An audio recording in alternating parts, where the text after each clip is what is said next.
स्वागत है बच्चों आपका हमारे चैनल स्टडी इज हैप्पीनेस पे। तो आज की वीडियो में हम लोग एक और केस स्टडी को सॉल्व करेंगे और इस ये क्वेश्चन जो है सीबीएसई सैंपल पेपर से लिया गया है और मे भी आपको बोर्ड एग्जाम में देखने को मिले। तो आइए इस क्वेश्चन को डिस्कस करते हैं। ये आपका सरफेस एरिया वॉल्यूम से रिगार्डिंग एक केस स्टडी है जो आपको हेल्प करेगा आपके कॉन्सेप्ट को क्लियर करने में। तो देखिए क्वेश्चन में क्या दिया है गिवन है। ये एक स्विमिंग पूल है और स्विमिंग पूल में जो वाटर है ना वो उसके हाइट का फंक्शन है। अब ये फंक्शन वाला वर्ड आपको समझ में नहीं आएगा। आप ये समझिए जैसे जैसे स्विमिंग पूल में वाटर का हाइट बढ़ेगा तो उसमें वाटर भी क्या होगा बढ़ेगा, मतलब पानी का वॉल्यूम जो है वाटर का वॉल्यूम बढ़ेगा। मतलब वॉल्यूम किसके ऊपर डिपेंड कर रहा है? वॉल्यूम डिपेंड कर रहा है कि स्विमिंग पूल में वाटर का हाइट क्या है। इसीलिए जब कोई क्वांटिटी किसी और पे डिपेंड करता है तो इस तरह से लिखा जाता है ये फंक्शन की तरह से। तो आपके पास वॉल्यूम दिया है और ये अपना जो वॉल्यूम है, एक मिनट रुकिएगा, ये जो अपने पास वॉल्यूम है ये वॉल्यूम जो है फंक्शन है किसका? हाइट का,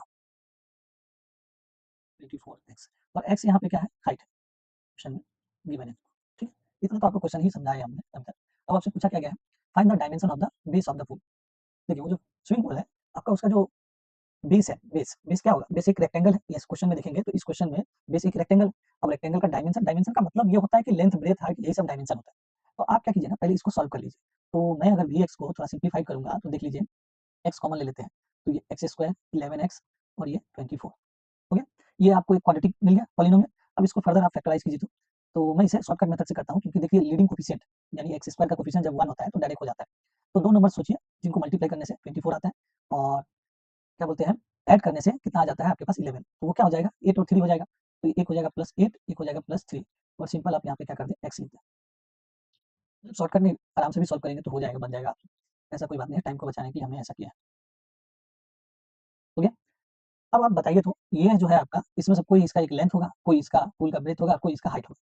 तो ऑब्वियसली देखिए पूल इतना बड़ा है तो जो सबसे छोटा क्वांटिटी होगा, सबसे छोटा होगा वो हमारा क्या होगा? हाइट हो सकता है। तो यहाँ पे ऑलरेडी क्वेश्चन में गिवन x क्या है? हाइट है। तो अब इसमें से क्या होगा? कोई एक लेंथ ले लेंगे, कोई एक लेंथ ले लीजिए और कोई एक ब्रेथ ले लीजिए, ऐसा कोई जरूरी नहीं है। तो x + 8 ले लीजिए और ब्रेथ इसका ले लीजिए x + 3। समझ में आया कि नहीं? ये इसका डायमेंशन हो जाएगा। ओके, तो इसका डायमेंशन क्या हो जाएगा आपके पास? बेस का x + 8 और x + 3। समझ में आया? ये आपका इसका डायमेंशन हो गया। ओके, अब देखिए सेकंड वाले पार्ट में क्या पूछा गया आपको? Use the remainder theorem to find the volume when the x is 3 foot. देखिए रिमाइंडर थ्योरम क्या यूज करेंगे, बस इसमें हम लोग को क्या करना है, पॉलिनोमियल का वैल्यू जो कैलकुलेट करते हैं वही निकालने को बोला गया है। जब वाटर का हाइट जो होगा 3 मीटर होगा तो उसमें वाटर कितना है ये आपको बताना है। तो ये तो आप पॉलिनोमियल का वैल्यू लिख दीजिए, आपका सॉल्व हो जाएगा। Vx लिख लीजिए, इसको 11x स्क्वायर 24x। ये ना लिख के आप क्या करें ना, इसी का जो सिंप्लीफाइड वर्जन लिखे थे वो लिख लीजिए। अब आपके पास x कितना दिया है? 3 फुट दिया है, ये फुट यहाँ पे डाल दीजिए, आपको कैलकुलेट हो जाएगा 3 3 + 3 एंड अगेन 3 + 8। तो ये देखिए कितना हो जाएगा 3 6 और ये 11 तो 18 और ये सॉरी ये इंटू है 11। तो 11 से मल्टीप्लाई करना तो ईजी है। 8 लिख लीजिए, 8 + 1 को ऐड कीजिए 9 हो जाएगा 198 मीटर। अब मैं सॉरी मीटर नहीं, ये फुट क्यूब हो जाएगा, याद रखेंगे, ठीक है? क्योंकि आपका फुट जो है डिस्टेंस का यूनिट है और ये आप वॉल्यूम कैलकुलेट कर रहे हैं तो वॉल्यूम में जो यूनिट होता है वो क्यूब में होता है, इसलिए यहाँ पे आप फुट क्यूब जरूर लिखें। तो देखिए हमारा सेकंड पार्ट भी सॉल्व हो चुका है।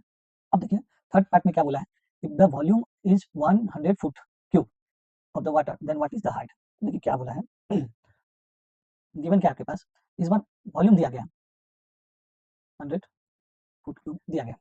तो आप क्या कीजिए ना, इसका जो सिंप्लीफाइड वर्जन है उसको लिख लीजिए, x + 3 और x + 8 हो गया और ये 100 फुट है। आपको बोला गया है कि वो पूल में वाटर अगर 100 फुट क्यूब है तो बताइए कि वाटर का हाइट क्या है, किस हाइट तक है। तो आपने यहाँ पे हिट एंड ट्रायल मेथड का यूज करें, वो बेहतरीन रहेगा इसको सॉल्व करने के लिए। 3 तक तो आपने सॉल्व किया था, देख रहे हैं 3 तक। इसको जो है ना हम लोग हिट एंड ट्रायल मेथड से सॉल्व करेंगे। x का वैल्यू जब 3 लिया गया था तो देखिए 198 आ गया था, समझ में आ रहा है? तो अब हम क्या करेंगे ना, x का वैल्यू अपने मन से एक छोटा वैल्यू ले लेते हैं 2 फुट और देखते हैं ट्राई करके, अगर ये मैच हो जाएगा एलएचएस आरएचएस तो ये अपना हाइट हो जाएगा। तो अगर ये रखेंगे 2 2 + 3 कितना हो जाएगा 5 और 2 + 8 कितना हो जाएगा, ये यहाँ हो जाएगा 10। तो देखिए ये आ गया 100 आ गया ना। तो हम क्या बोलेंगे, जब पूल में 100 फुट 100 फुट क्यूब वाटर है तो उस समय वाटर का जो हाइट है वो कितना हो जाएगा, 2 फुट हो जाएगा। ठीक है, इसे हिट एंड ट्रायल मेथड से ही सॉल्व करें आप तो अच्छा रहेगा। तो ये हो गया थर्ड क्वेश्चन। अब फोर्थ क्वेश्चन में देखिए क्या बोला है, if the maximum capacity of the pool is 520 foot cube then maximum depth बताइए। डेप्थ वही हाइट बताइए, हाइट नहीं बोलेंगे डेप्थ ही बोलेंगे क्योंकि वो नीचे है। तो देखिए इस बार आपको क्या दिया है, dx गिवन है आपको 520 फुट क्यूब। ये भी क्वेश्चन नंबर 3 की तरह ही सॉल्व होगा, x x + 3 x + 4 sorry x + 8 = 520।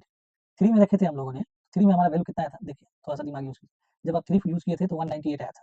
अब ना 3 से आगे बढ़िए और 4 का यूज़ कीजिए और 5 का यूज़ कीजिए। 4 और 5 बचा और भी होंगे, चेक कर लेते हैं पहले। तो देखिए इसका यूनिट डिजिट पे ना 0 है, तो 0 आता है ना, तो ज़्यादातर हम क्या करेंगे ना 5 को पहले यूज़ करके देख लेते हैं।